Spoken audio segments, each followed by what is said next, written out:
आप जिंदगी में किसी भी मसले का शिकार हैं तो उसका सिर्फ एक ही हल है, चेंज योर माइंड। आप यकीन करें कि आपके हर मसले का सिर्फ दुनिया में एक ही हल है कि यहां से अपने आप को तब्दील कर लें, आपका मसला हल हो जाएगा। देखिए, ये जो जनरल बाजवा साहब थे ना, आर्मी चीफ इस वक्त, इनके चौधरी साहबान के साथ बड़े गहरे ताल्लुकात थे, चौधरी शुजा साहब के साथ, चौधरी परवेज इलाही साहब के साथ।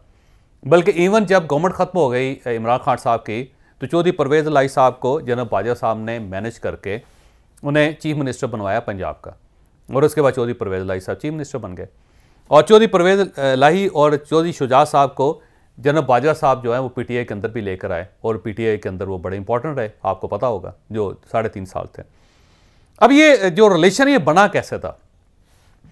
रिलेशन बड़ा दिलचस्प तरीके से बना। वो इस तरह था कि जो जनरल बाजवा साहब थे, इनके एक मामू होते थे, उनका नाम था रफ़ीक वड़ाइच।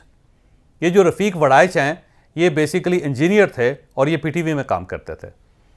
और एक वक्त ऐसा आया कि रफ़ीक वड़ाइच साहब को नौकरी से फारग कर दिया गया था, या इनकी कोई ट्रांसफ़र कर दी गई थी।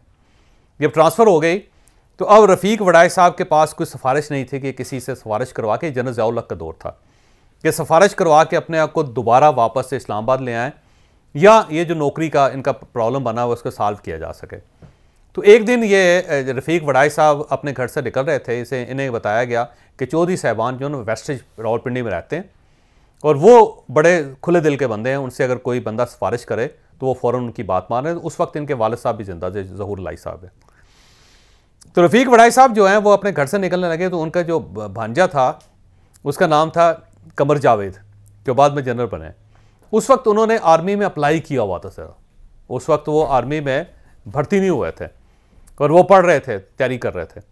तो उन्होंने कहा कि मामू कहाँ जा रहे हैं आप? तो मामू ने कहा कि मैं यहाँ पे चौधरी ज़हूर इलाही उसके घर जा रहा हूँ।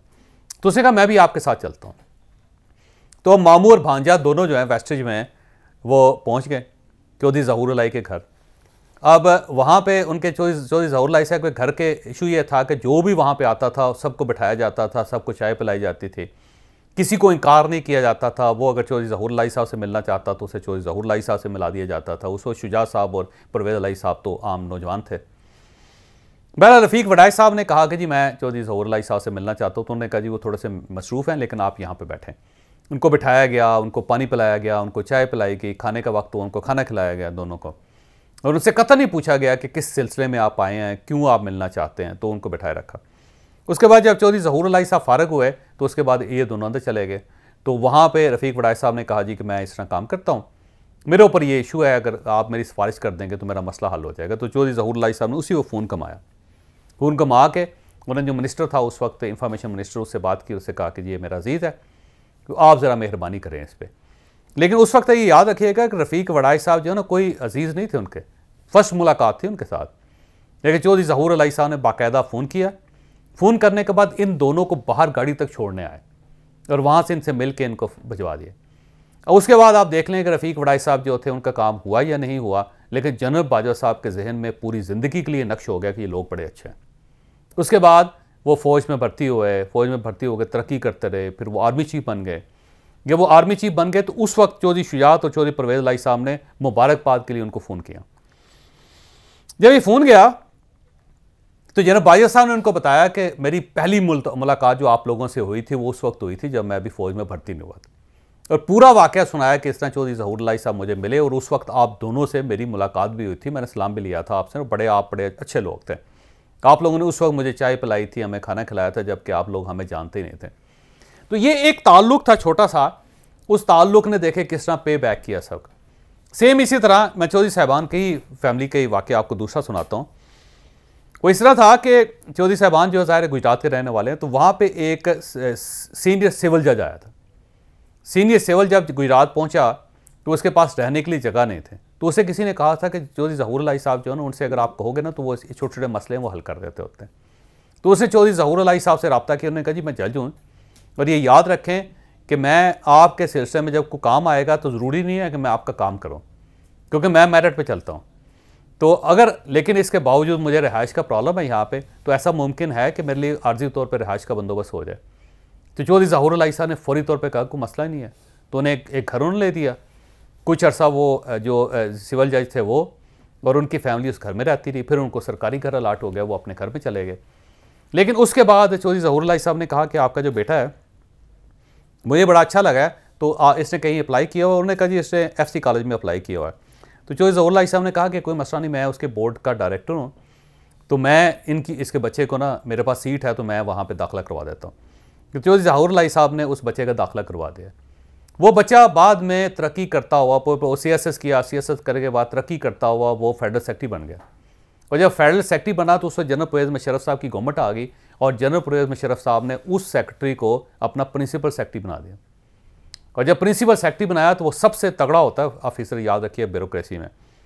तो उसके बाद उस प्रिंसिपल सेक्रेटरी ने सबसे पहले चौधरी साहबान से रब्ता किया। रब्ता करने के बाद कहा जी कि मैं इस तरह पढ़ा था, मुझे चौधरी ज़हूरुल्लाह साहब ने, जो उनके पास सीट थी, उन्होंने मुझे लेके दी थी और मैं आप लोगों को कर्ज आ रहा हूँ, तो अगर आप फरमाएं कि मैं आपकी क्या मदद कर सकता हूँ। तो उसके बाद काफ लीग बनी। काफ लीग बनने के बाद चौधरी साहबान जो उनका दौरे इक़्तिदार आया, फिर चौधरी ज़हूरुल्लाह साहब के साहबजादे चौधरी शुजात साहब प्राइम मिनिस्टर बने, फिर चौधरी परवेज़ इलाही साहब पंजाब के चीफ मिनिस्टर बने, फिर वो नायब वज़ीर-ए-आज़म बने चौधरी परवेज़ इलाही साहब। और वो शख्स जिसने ये सारा स्पोर्ट का सिस्टम बनाया था उसका नाम था तारिक अजीज़। तो तारिक अजीज़ साहब की कहानी है। ये याद रखें कि रिलेशंस जो होते हैं बहुत बड़ी चीज़ होते हैं, ये प्राइसलेस होते हैं। अगर फ़र्ज़ कर लें कि आपका पुलिस का इशू बन गया है और अगर पुलिसमैन आपका वाकिफ़ है तो आपके लिए ज़िंदगी आसान हो जाएगी। अगर आपके ख़िलाफ़ कोई केस बन गया है और अदालत में अगर जज साहब आपके जानने वाले हैं या अदालत का कोई अहलकार आपके जानने वाला है तो आपके लिए ज़िंदगी आसान हो जाएगी। सेम इसी तरह अगर आपका बिज़नेस का इशू है और कोई बिज़नेसमैन आपका जानने वाला है तो आपके लिए बिज़नेस आसान हो जाएगा। ऐसे ही ना रिलेशन जो होते हैं ना बहुत इंपॉर्टेंट होते हैं, ये हमेशा आपको तरक्की देते हैं, आपको आगे लेके जाते हैं। आपने अभी जो वाक़यात मुलाहिज़ा किए, ये हमारा एक कोर्स है वेल्थ मैनेजमेंट। इस वेल्थ मैनेजमेंट के कोर्स का हिस्सा हैं ये वाक़यात। अगर आप ये तमाम वाक़यात और तमाम स्टडीज़ पढ़ना चाह रहे हैं या सुनना चाह रहे हैं तो आप हमारा वेल्थ मैनेजमेंट का ये पूरा कोर्स ख़रीद सकते हैं। आपको नीचे स्क्रीन पर नंबर्स आ रहे हैं, जो लिंक्स आ रहे हैं, आप इन लिंक्स पे रब्ता करके वेल्थ मैनेजमेंट का पूरा कोर्स हासिल कर सकते हैं और मुझे यकीन है कि उस कोर्स का आपको बहुत फ़ायदा होगा।